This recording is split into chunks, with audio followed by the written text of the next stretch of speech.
La primera referencia documental que tenemos sobre Santi Espíritu, que como no sé si todo el mundo sabe, es un edificio que tiene al menos 800 años de antigüedad. Esta referencia documental aparece en el libro de la historia de la ciudad de Segovia, de Diego Colmenares, el libro que está fechado en 1637, y entonces pues ahí está datado que el rey Alfonso X concede un privilegio en 1257 a este edificio. Santi Espíritu se encuentra en el Valle del Clamores, en la antigua Valle del Clamores, que circulaba en esta zona que es la zona meridional de Segovia. Aquí nos encontramos ubicados hacia el norte, tenemos la catedral y discurre el Paseo de los Tilos, por lo que sería el norte, fuera de la zona amurallada, hasta llegar a la calle que se llama del Puente Santi Espíritus, porque está el puente de Santi Espíritu por el que discurría el arroyo Clamores. El arroyo Clamores que luego ya pues discurre hacia el Eresma, se encuentra con el Eresma en el final, en el extremo del Alcázar, abajo del Alcázar. Aquí se encuentra ubicado el antiguo hospital, no se ve desde aquí, pero se vería la ermita, y este edificio que tenemos aquí más próximo, que sería un lavadero municipal que se empleaba aprovechando el flujo del arroyo Clamores. La ciudad de Segovia, pues como todo el mundo sabe, era más que parecían diferentes pueblos, diferentes pueblecitos, ¿no? O sea que no estaban todos los barrios interconectados entre sí. O sea, Santa Eulalia pues era como una especie de pequeño pueblo, San Millán otro pequeño pueblo, etcétera. Y entonces pues aquí estaba la vida estaba alrededor de la iglesia de San Millán, con una serie de edificaciones, y luego pues el resto eran arrabales, el arrabal del barrio, que esto sería el arrabal, o sea que aquí prácticamente no habría nada. Por aquí, como todo el mundo sabe, debajo del puente circulaba el arroyo Clamores, y el arroyo que luego desemboca de nuevo en el Eresma, recorriendo todo este valle, el valle de las Tenerías.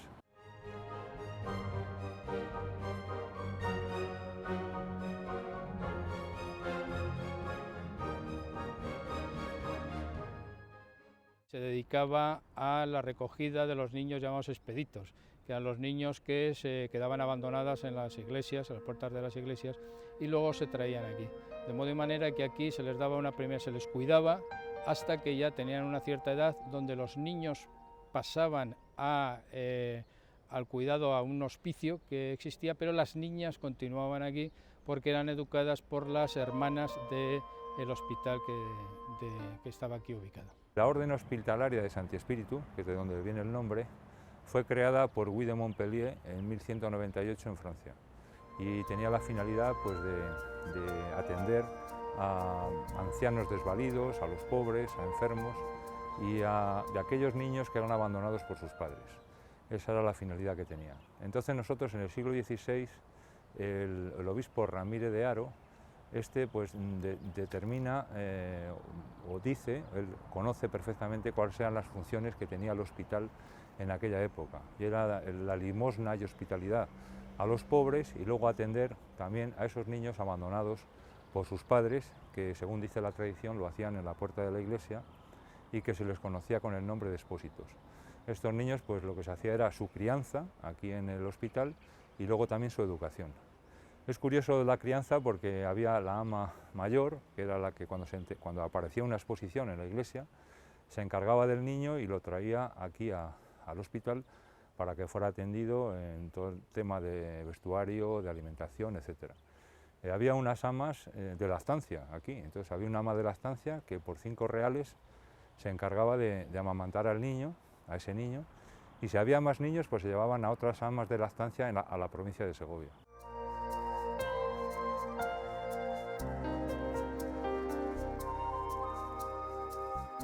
En el Santi Espíritu tenemos además el documento, uno de los documentos más antiguos del archivo. Es una bula de Inocencio VIII del finales del siglo XV, de 1484, en el cual se da una indulgencia a todo el que mantuviera el hospital mediante ayudas económicas. Entonces las indulgencias eran una manera de redimir pecados en la Iglesia Católica, y entonces se compraban, se vendían. Fue uno de los motivos de la Reforma luterana, el número de indulgencias que andaban por ahí circulando a finales del siglo XV y principios del XVI, que escandalizaban a determinados sectores de la Iglesia. Entonces el Papa lo que hace es, para garantizar la financiación del hospital de los niños, conceder indulgencias, perdones generales de pecados a todo el que depositara dinero o ayudara al hospital. En 1457 también Enrique IV le concede ayudas económicas para el mantenimiento del edificio.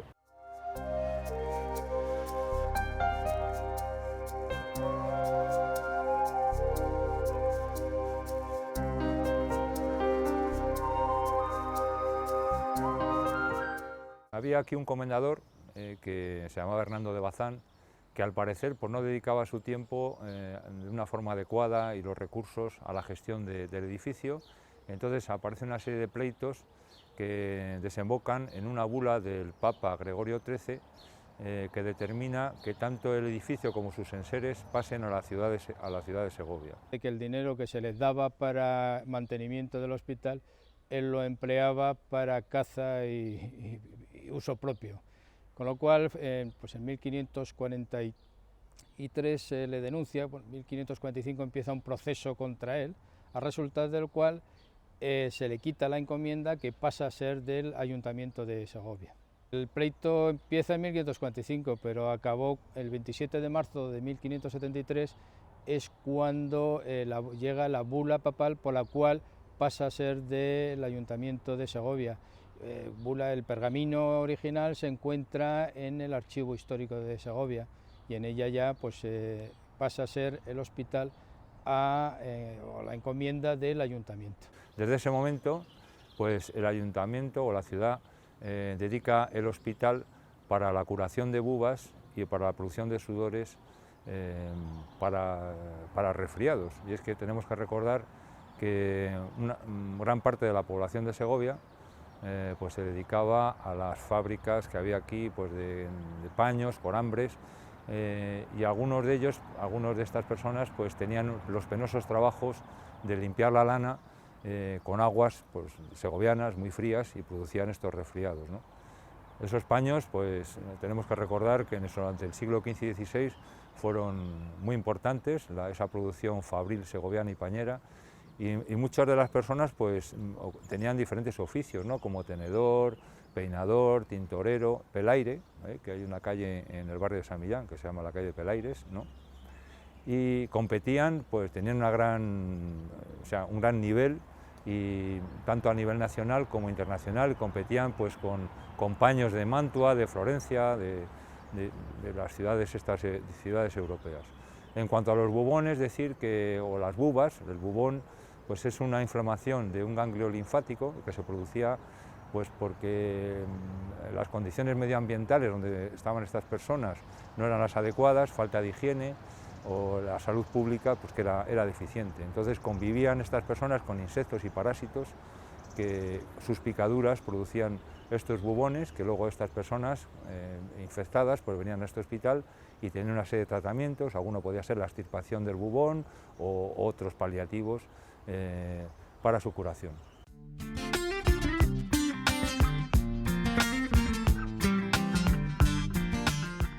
En 1662, como partes importantes del edificio, estaba su iglesia, o su ermita, la iglesia, que es ahora donde nos encontramos, en la puerta, que era de planta basilical, es decir, rectangular, era muy sencilla, de pequeñas dimensiones, y luego tenía también un claustro, que era de dobles arcadas de ladrillo, también muy bonito, y luego otros edificios pues, anejos para el servicio del hospital. También era interesante esta portada que estamos viendo aquí, que es de autor de Pedro Brizuela, de 1602, y que era pues, como se describía el edificio, pues ya digo, en 1662. Luego en el siglo XVIII se arruina todo este edificio y solo queda en pie pues, la iglesia, parte de la iglesia, lo que es el claustro y por supuesto la portada. Y entonces se hace una reconstrucción de este edificio y entonces la capilla, o sea la iglesia, se hace de estilo barroco, con un retablo muy bonito que tenía un coro también en la parte posterior de la iglesia, y luego dentro había una serie de lápidas, una de ellas era de un abogado que se llamaba Alonso Barros, que pues ayudó económicamente pues al mantenimiento de este edificio. Esa lápida con otras que había en la iglesia pues se encuentran en el claustro.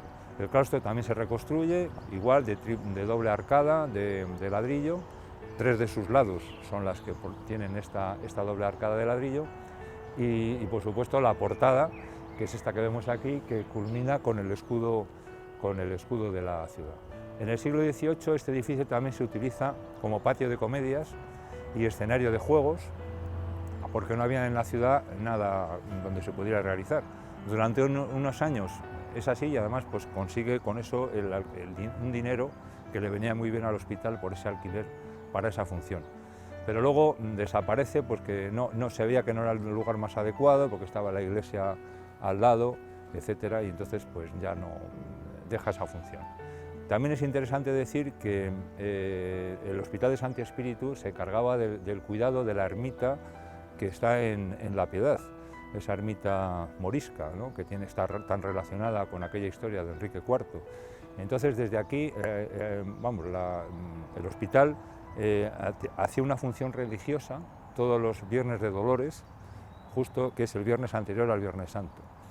Luego además también había un Vía Crucis que nacía precisamente en este hospital, y siguiendo el camino del Pinarillo directamente subía hacia precisamente el final, que es donde está la iglesia esta morisca. Eran 14 estaciones de piedra labrada con los escudos de los donantes, muy bonito. Luego con el tiempo ese Vía Crucis ya no llevaba ese camino, y que es cuando ya San Millán se hace cargo de él, la iglesia de San Millán.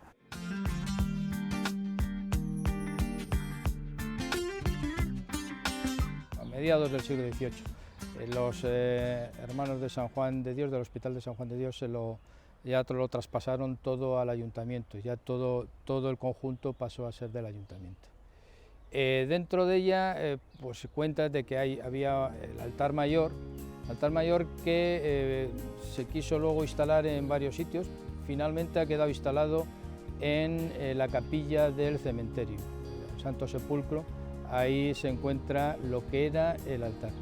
Cuenta de que había otras capillas menores, pero no se sabe al final exactamente dónde quedaron depositados, o si en el seminario hay algo, no se cuentan, pero no hay ninguna referencia exacta de en dónde finalizan.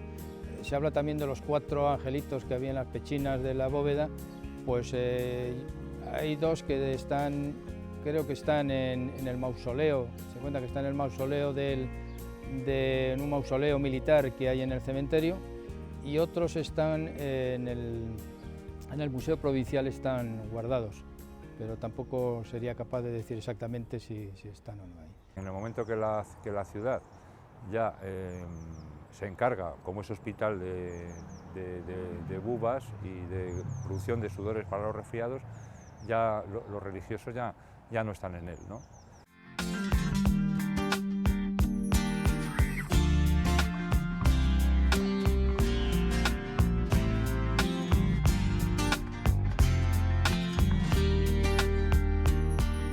De mediados del siglo XVIII tenemos las pertenencias que en el catastro señalan como propiedades del Hospital del Santi Espíritu, que eran distintos huertos. Vemos aquí la referencia al hospital, y luego los distintos huertos, tierras. Si vamos pasando páginas vamos viendo el número de 4, 5. Lo que tenemos aquí al borde es la cabida de la tierra y la forma aproximada de la tierra. Si seguimos para allá, vamos a pasar varias. Es que tenía bastantes propiedades. Acabamos viendo cómo también tenía tierras yermas o pastizales. En las páginas siguientes vemos también que había algún censo. Y ya, a partir de aquí, prados de regadío. Bueno, podemos ir prados de secano, sin distintas propiedades pertenecientes que les servían para garantizar la subsistencia del hospital. Lo que hacía es que las cosechas se vendían y el dinero ingresaba en el hospital. Como vimos ya en alguna ocasión en Catastro Ensenada, es una declaración de bienes de cara a un cobro de impuestos, la declaración de la renta, y entonces el hospital se ve obligado a declarar sus bienes.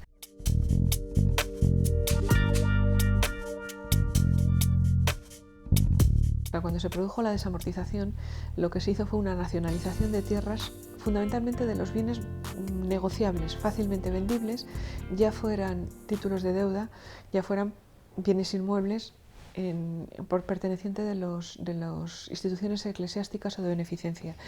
Entonces, en muchos casos se les permitió mantener el edificio, como es este caso, que sigue funcionando como hospicio, aunque pasó a depender del ayuntamiento. El ayuntamiento le aportaba una cuantía económica todos los años, sin embargo, pierde las propiedades que le habían permitido subsistir desde tiempo inmemorial. Entonces, empieza a vivir de lo que es, como cualquier institución pública, del presupuesto, en este caso el presupuesto del ayuntamiento, y de las donaciones que en el momento tuviera puntuales de personas que pues colaboraran, como en este momento podemos dar dinero a una ONG o a cualquier tipo de institución.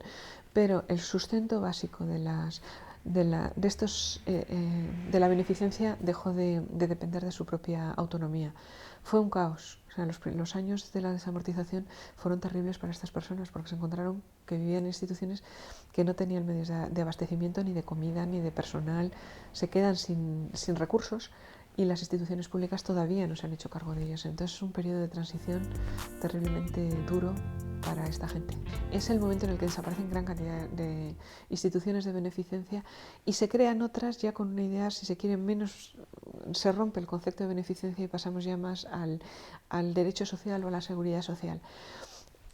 La mayor parte de los hospitales estaban en manos de las órdenes religiosas, ya fueran hospitales, como en este caso, para recoger niños expósitos o ancianos, como hospitales de tratamientos clínicos.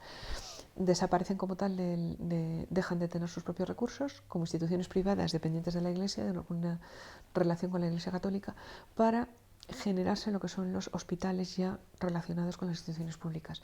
Es el momento en el que se va a crear también el hospital provincial, que en principio empieza a depender de la Diputación Provincial hasta que se hace cargo el Ministerio de Sanidad directamente. Estaban muy sujetos estos hospitales, relacionados ya con las instituciones públicas, del poder económico de la propia institución. O sea, una diputación pobre como podía ser la de Segovia, que no era una provincia especialmente grande ni rica, pues está peor dotado que un hospital, por ejemplo, en Barcelona, que se daban, o en cualquier ciudad importante, más importante que Segovia y más grande. Del año 1832 al 1835, que es cuando la desamortización de Mendizábal, pues esto fue un hospicio de beneficencia. Y luego, a partir de ahí, asilo de ancianos. Asilo de ancianos, que prácticamente es un asilo de ancianos hasta el año 1928. Luego, entre 1845 y 1853, hay algunas de estas dependencias que son dedicadas como cuartel de la Guardia Civil.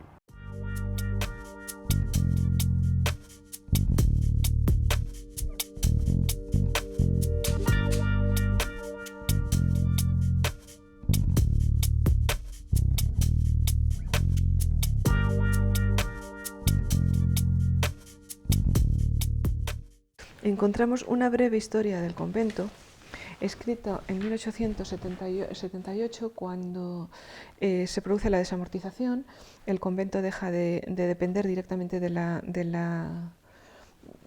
orden y deja de estar sujeto a la regla de San Agustín, y entonces la Dirección General de Beneficencia y Sanidad emite un informe en el cual va contando un poco cómo se gestionó el hospital y sobre todo qué rentas y qué propiedades tenía. Entonces va narrando cómo fue motivo de muchas, o sea, aquí tenemos una bula, pero fue muchas veces privilegiado desde Roma y sobre todo organizado como una archicofradía dependiente del obispo de Segovia, que estaba sujeto a una orden o una cofradía en el sentido de cooperación de laicos, dependiente de Santa María de Sassia en Roma, y entonces a través de ello iban recibiendo donaciones. Lo que ocurre es que en el 19 se tolera la desamortización, en el proceso de desamortización, y pasa a depender exclusivamente del ayuntamiento. El ayuntamiento desde el siglo XV había ayudado al hospital económicamente, en este momento pasa a depender directamente, pasa a ser una de las instituciones que van a depender del Ayuntamiento de Segovia, del Cabildo de Segovia. En ese momento deja de depender, se suprime la Archicofradía de Santa María de Sassia y pasa a ser una institución civil, aunque mantiene el nombre. Sigue manteniendo la beneficencia, pero más orientado a ancianos desahuciados, enfermos terminales, que no tenían quien los atendiera.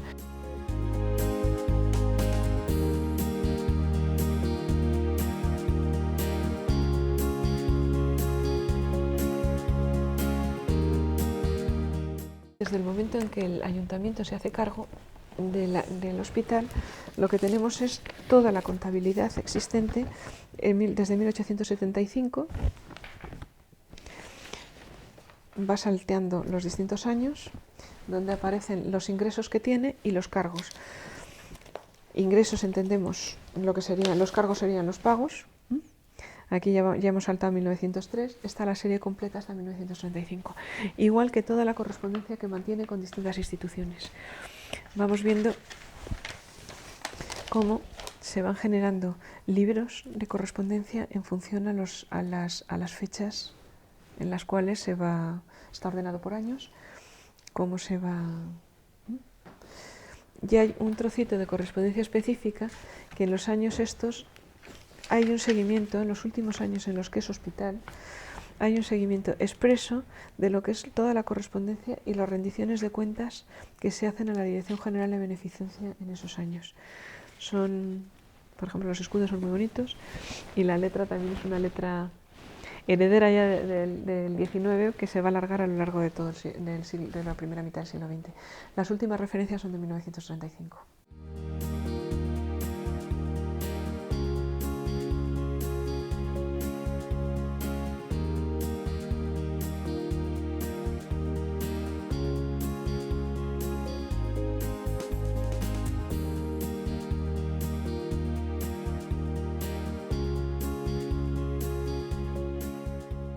Las crónicas de lo que sucedía o sucedió en este edificio son muy escasas, o sea que no se sabe exactamente.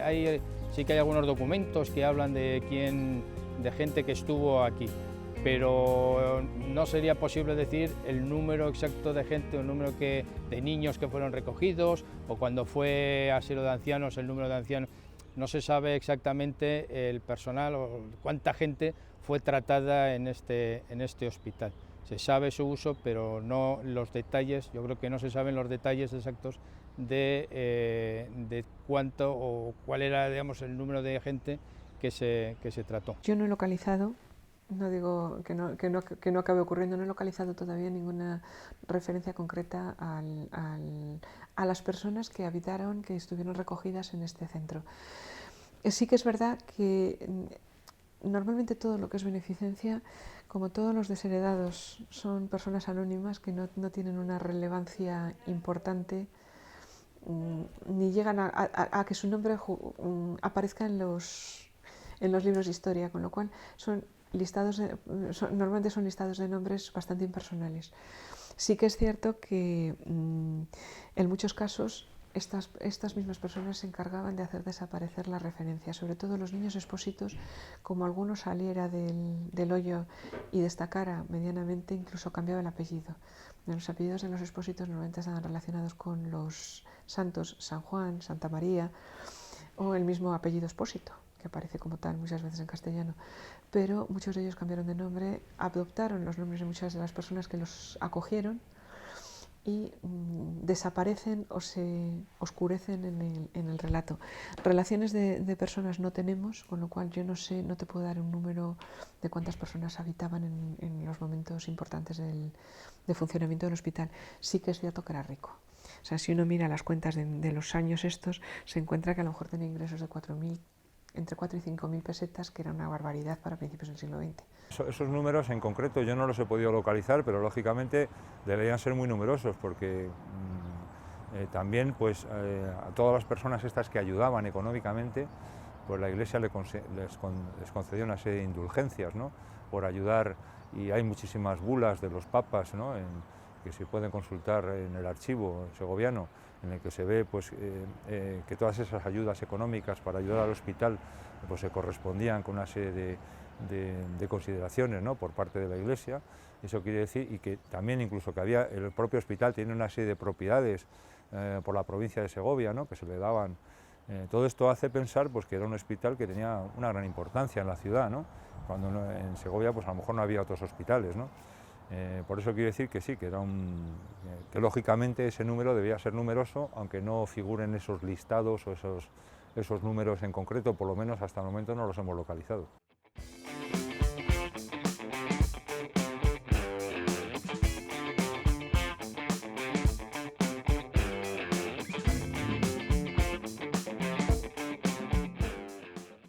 Entre 1868 y 1878, algunas de las dependencias de este edificio, que ya dijimos que era ya asilo de ancianos, se ceden como acuartelamiento de la Guardia Civil. Ya a principios del siglo XX, el ayuntamiento desmantela la iglesia, y entonces todo lo que es el valioso, precioso retablo barroco que había aquí, como sus imágenes, fondos pictóricos y objetos religiosos, son enviados a la ermita de lo que es ahora el Ángel de la Guarda, es decir, donde está el cementerio, que es donde luego se instala todo esto allí.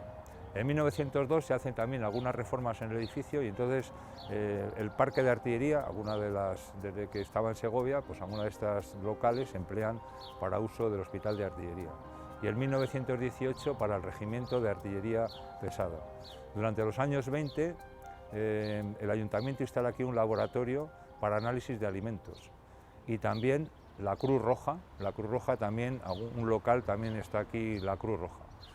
En 1931, se me olvidó antes deciros que cuando se hizo la reconstrucción del edificio, se hizo también una espadaña, o sea, una vez cuando se arruinó y luego se volvió a reconstruir, que se inaugura en 1725, se coloca también una espadaña de 2 cuerpos con campanas aquí en este edificio. En el año 26, la organización hospitalaria es lo suficientemente desarrollada ya como para que no se necesite un hospital concreto con estas funciones, y lo que hace es cederlo al ejército. Pasa a depender, como muchos edificios de Segovia, en concreto en el que estamos, a la Academia de Artillería, a la Armada de Artillería del Ejército, y ahí instalan cárcel, la intendencia, distintas instituciones de carácter militar. Es curioso porque en el año 31 hay un intento de recuperación por parte de la diócesis de Segovia, y entonces reclama el edificio otra vez al cabildo, al cabildo del ayuntamiento, a lo que es el ayuntamiento de Segovia, y el ayuntamiento le dice que no, que es suyo desde mediados del siglo XIX y que por tanto no tiene que devolvérselo, y que el uso que le dé es el que considere más conveniente. En 1931 amenazaba ruina, y entonces se derrumba precisamente esa espadaña. Ese mismo año, además, se acondicionan estas instalaciones para que venga aquí el Regimiento de Artillería número 16. En 1936 también se utiliza como prisión. En 1939 vienen los servicios de intendencia del Ejército y se instalan también aquí. Y en 1944 pasa el edificio al ramo de la guerra. Está debidamente documentado de que el gobernador militar le solicitó al alcalde de Segovia el que le cediera los terrenos, dado que se le estaba dando principalmente una utilidad ya más militar, que en esa fecha yo creo que ya exclusivamente militar. Pero el alcalde de Segovia dijo que ya había donado, ya la ciudad de Segovia había donado bastantes cosas al ejército, al ramo de la guerra, y que sus arcas deberían tener de alguna entrada. Y entonces al final el ramo de la guerra lo compró por 400 pico mil pesetas de la época. En 1989 se hace aquí unas obras bastante importantes, invierte el Ministerio del Ejército en aquel momento una gran cantidad de dinero y se instala aquí el gobierno militar, luego la Jefatura Logística Territorial y ya definitivamente la Subdelegación de Defensa, que ocupa pues, toda esta instalación, pues, que son aproximadamente unos 9.200 metros cuadrados y que básicamente, fundamentalmente, pues son lo que es el claustro, se conserva la capilla, que luego ha sufrido una serie de reformas, respetando lo que se conservaba de la iglesia, y el lavadero municipal, que es ese edificio anexo que está aquí. Una vez que se compra en 1944, pasa a ser del servicio de intendencia, y Segovia lo recuerda, cuando a un segoviano le preguntan por este sitio, dicen, intendencia, o sea, que es como es conocido, porque aquí era donde se preparaba el pan, y es por lo que, yo creo que es por el olor que daba, por lo que lo recuerdan principalmente. Luego ya en el año 87 se instala aquí el gobierno militar, se trae el gobierno militar y el centro de reclutamiento, y así estuvo hasta en 1992 se hacen unas obras de acondicionamiento. Esas obras de acondicionamiento se dedicaron principalmente a la iglesia. La iglesia no se le daba ningún uso y ahora es, digamos, lo que le estamos dando más uso, porque es donde está instalada la Delegación de Defensa. Desde el año 95 se instala aquí, se crean las delegaciones de defensa, ya se habían creado en el 93, pero en el 95 se instala aquí en Segovia la Delegación de Defensa, que posteriormente cambió de denominación a Subdelegación de Defensa de Segovia.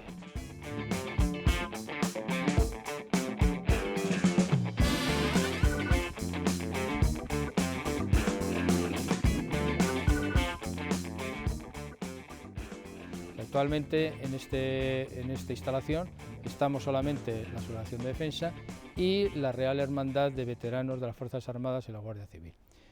O sea que le estamos dando un 20% de utilidad a todo lo que es la edificación. Por ello, el Ministerio de Defensa, dentro de su programa de rentabilización de edificaciones, pues va dejando de usar unas instalaciones para aprovechar otras. En Segovia, ¿qué ha sucedido? En donde está la Academia de Artillería, en el acuartelamiento de San Francisco, existen unos edificios del antiguo cuartel de tropa, de cuando era tropa de reemplazo, y esos han quedado infrautilizados. Entonces se va a aprovechar uno de esos edificios, ya se ha rehabilitado, que es el más próximo a la calle San Antón, de modo y manera que por ahí se tendrá el acceso a la nueva Subdelegación de Defensa. Entonces la Subdelegación de Defensa y la Hermandad de Veteranos nos desplazamos a esa nueva instalación. ¿Qué sucederá con este edificio? Pues no lo sabemos, actualmente no se sabe. Sí que está dedicado en el Plan Especial de Áreas Históricas de Segovia, lo nombra y le da una dedicación de servicios, con lo cual es de suponer que la Administración es la que le debe dar uso, pero actualmente no está definido exactamente cuál va a ser su futura utilización. Pues la Subdelegación de Defensa yo creo que permanecerá aquí, incluso cuando estén finalizadas las obras en la Academia de Artillería, que es donde está previsto que se vaya, pero claro, este edificio no se puede desocupar y que se quede totalmente abandonado, ¿no? Hay que darle un uso porque es un edificio que, aunque no es al nivel de los grandes edificios de Segovia por su historia o por su arte, como puede ser la catedral o lo que es el Alcázar o las magníficas iglesias románicas que tenemos, pero no cabe duda que es un edificio que tiene su historia, que tiene su valor artístico y que no se puede abandonar sin que se le dé una ocupación o una finalidad determinada.